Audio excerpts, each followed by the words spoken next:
नमस्कार, आप देख रहे एम इंडिया न्यूज। तस्वीर में दिखाई दे रहा है यह नजारा संगम विहार विधानसभा क्षेत्र का है, जहां पर मोदी सरकार के स्वर्णिम 9 वर्ष को लेकर लाभार्थी सम्मेलन का आयोजन महावीर वाटिका में किया गया, जिसमें मुख्य अतिथि के तौर पर सांसद रमेश बिधूरी को आमंत्रित किया गया। उन्होंने श्यामा दास मुखर्जी की फोटो पर पुष्प अर्चन किया, दीप जलाकर प्रोग्राम की शुरुआत की। रमेश बिधूरी ने कहा कि आज पंडित श्यामा दास मुखर्जी की जयंती भी है। 9 साल में जो जनता को योजनाओं से लाभ मिला, उनको बताया। कई लोग लाभार्थी मौजूद थे। उन्होंने सांसद को सम्मान किया और मिठाई खिलाई। भारतीय जनता पार्टी का एक ही नारा है, सबका साथ सबका विकास। के आज के समय में भारतीय जनता पार्टी देश की सबसे बड़ी पार्टी है।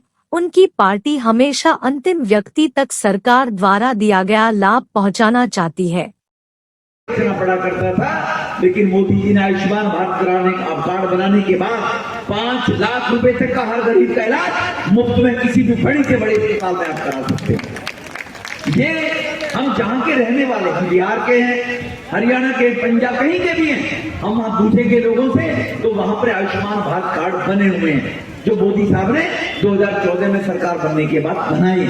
तो इस प्रकार के जो लाभ देश के अंदर गरीबों को मिले, दुनिया के अंदर आज भारत की जय जयकार हो रही है, उसमें मैं नहीं जाना चाहता, क्योंकि आदमी सोचता है मुझे क्या मिला, मेरा क्या फायदा हुआ, ये आदमी ज्यादा सोचता है। तो गरीब की आवश्यकता की पूर्ति को ध्यान में रखते हुए 9 साल में जो मोदी जी ने काम कराए हैं, और वो आगे भी इसी प्रकार से देश के विकास के लिए भारत को 2047 तक दुनिया का सबसे विकसित देश बनाने के लिए 2024 में मोदी जी को दोबारा प्रधानमंत्री बनाना चाहिए, नहीं बनना चाहिए?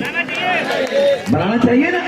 तो बनाना चाहिए तो हम जो लाभार्थी, मेरी बहन भाई, किसी रिश्तेदार को हुआ है, उन लोगों को और लोगों को भी जानकारी देनी चाहिए, ये चर्चा करनी चाहिए नहीं करनी चाहिए। तो ये मैं महेश जी से, नीरज जी से, मिश्रा जी से निवेदन करेंगे, हमें पंपलेट एक बनवाते हैं, पंपलेट पे सारी बात लिखवाते, जो मैंने बात कही है लोग भूल जाएंगे, वो पंपलेट घर घर तक पहुंचाने का हमें काम करना चाहिए कि पिछले 9 साल में, 65 साल में जो काम नहीं हुए, उससे 6 गुना काम 9 साल में हुए। हमारे देश का जो कृषि बजट था, कृषि बजट 2014 से पहले था 23,000 करोड़। आज कृषि का बजट कितना है मालूम है आपको? 1,24,000 करोड़ बजट है, 9 साल के अंदर बढ़ाया प्रधानमंत्री ने। तो इसलिए मैं ज्यादा, बहुत आइटम है, आप बहुत देर से बैठिए, मेरी माताओं ने, बहनों ने खाना वाना बनाना पड़ेगा, इसलिए मैं ज्यादा घर जाकर आपका ज्यादा समय ना खराब करते हुए, क्योंकि जाम की वजह से मैं पौना घंटा लेट आया हूँ, मुझे 6 बजे पहुंचना था यहाँ पर। आप बहुत लंबे समय से बैठिए, आप सब लोग समय कीमती निकाल कर आए, आपका मैं आभार व्यक्त करता हूँ। मैं बधाई देता हूँ संगम विहार विधानसभा के अपने सभी कार्यकर्ताओं को कि आप सब लोगों को जाकर सूचना देकर, और मोदी साहब ने जैसे कहा कि सभी लाभार्थी सम्मेलनों से मिलो, चाहे भाई कभी जुगाड़ किए नहीं, आगे से ध्यान रखना, किसी को घर से बुलाओ ना, मैंने 25 दफे कहा, चलो गलती हो गई है। तो इसीलिए आप सब मेरी माता बहने, मैं आपका आभार करते अपनी वाणी को विराम दूंगा। बहुत बहुत धन्यवाद। जय भारत के। से प्रभावी हो गया संगम विहार के ऊपर। संगम विहार में 150 टैंकर चलते हैं, 150 टैंकर, 150 टैंकर संगम विहार में चलते हैं, और ये सारे टैंकर हर गली मोहल्ले के अंदर 4 चक्कर डालते हैं। कितने चक्कर डालते हैं? एक टैंकर वाला 4 चक्कर डालता है। एक टैंकर जब टैंकर खाली करता है तो 300 से 400 रुपए वसूलता है, 10 रुपए या 20 रुपए ड्रम के हिसाब से। 200 लीटर का ड्रम भरते हैं, 20 रुपए या 10 रुपए उनसे लिया जाता है। कितनी माता बहने 10 रुपए 20 रुपए ड्रम के देती है? ईमानदारी से हाथ खड़ा करके बताना, आपको शपथ है। देखे कितने देते हैं जी? 25 रुपए, 20 रुपए। 400 रुपए में एक टैंकर खाली करके जाता है पानी का, एक चक्कर, और वो 4 चक्कर लगाता है। अब 150 को 4 से गुणा कर दीजिए, कितने हो गए? 600। 600 को, क्योंकि 600 पॉइंटों में पानी जाता है, तो 600 पॉइंटों से 400 रुपए वसूले जाते हैं डेली। तो 600 को 400 से गुणा कीजिए, कितने हो गए? 624। कितना बन गया अमाउंट? ये 2,40,000 रुपए डेली की उगाई है। कम से कम बता रहा हूं ये आंकड़ा, 2,40,000 रुपए डेली पानी के टैंकर जहां खाली होते हैं वहां से गली मोहल्ले वालों से ये पैसा वसूल के ले जाते हैं। अब 2,40,000 एक दिन का है, 30 दिन एक महीने में 30 दिन से गुणा कीजिए 2,40,000 को, कितने हुए?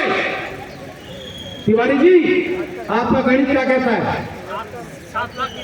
अरे भाई साहब 7 करोड़। अरे 7 लाख हो गए भाई साहब। 2,40,000 को गुणा 30 से कर दीजिए। व्यक्ति के लिए तो बहुत बड़ी चीज है। हो सकता है भाई काफी पैसे वाले हो वो खुद खरीद सकते हैं, पर गरीब व्यक्ति नहीं खरीद पाता है।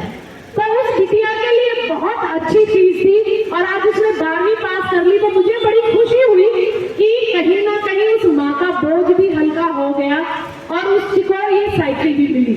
तो मैं इसलिए भी सांसद जी का, हमें पता नहीं चलता, छोटी छोटी चीजें होती हैं, और सांसद जी का उससे भी मैं धन्यवाद करना चाहती हूँ, क्योंकि उसने मुझे बोला कि मैं संगम विहार में वो साइकिल चला के नहीं आ पाऊंगी, रोड टूटी हुई है, वरना मैं खुद आती मैम वहाँ पे धन्यवाद करने के लिए। और ये मंच के द्वारा मैं इसीलिए बोल रही हूँ, उसने मुझे धन्यवाद करने के लिए बोला था सांसद जी का, कि आप मेरी तरफ से धन्यवाद जरूर कीजिएगा कि मुझे आज मैं जो पढ़ाई कर पाई हूँ उनकी वजह से। तो इसलिए मैंने आप लोगों को ये बताया, कहीं ना कहीं बच्चों को भी खुशी मिलती है, और जिन बच्चों को टैबलेट मिले तो उन बच्चों को भी पता होगा कि आप लोगों के लिए टैबलेट खरीदना पैसे वालों के लिए अच्छा होता होगा, पर जिन बच्चों के सर पर बाप का साया नहीं होता और माँ अकेले घर का पूरा राशन का, घर का, परिवार का चलाती है, और बच्चों के लिए फोन खरीदना बहुत बड़ी बात होती है। और आज की डेट में सारा काम स्कूल का, कॉलेज का फोनों पे आता है, तो उन बच्चों को कहीं ना कहीं इस टैब मिलने से जो इतनी सुविधा हुई है, तो उसके लिए भी हम लोग तहे दिल से सांसद जी का धन्यवाद करते हैं। और बड़ा अच्छा मौका लोगों को भी आपने वोट देकर के फिर 2020 में जिताया। क्या ऐसी गलती 2025 में करेंगे?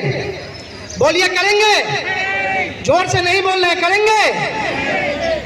ये बात याद रखिएगा, 2024 के इलेक्शन में भी और 2025 के इलेक्शन में फिर से वो लोग आएगा, फिर से डफली बजाएगा, पानी फ्री, बिजली फ्री, अब मिलतो कुछ हो ना। आई ब्लॉक में जई है, देख लिया आई ब्लॉक में की हाल बा। निर्मला दीदी हैं, हम लोग अभी कुछ दिन पहले मीटिंग की आई ब्लॉक में। मैडम आप तो बोल ही रही थी कि पानी पीने का नहीं आता है, नहाने का और बाकी काम का तो छोड़ दीजिए, और जो भी 1-2 बोरवेल है चलता है उस पे आम आदमी पार्टी का गुंडा का कब्जा है। आप लोगों को वचन दे रहा हूँ, पहले भी दिया था, ये सारी टीम है भाजपा की, आप लोग सब भाजपा के सपोर्टर हैं, आप लोग टाइट हो जाइए। अरविंद केजरीवाल और उसका दिनेश मोहनिया और उसके जितने भी गुंडा पार्टी है, अगर 1 महीने के अंदर उसको घर नहीं घुसा दिया तो बोलिएगा कि सरब झा मन से झूठ बोल के चला।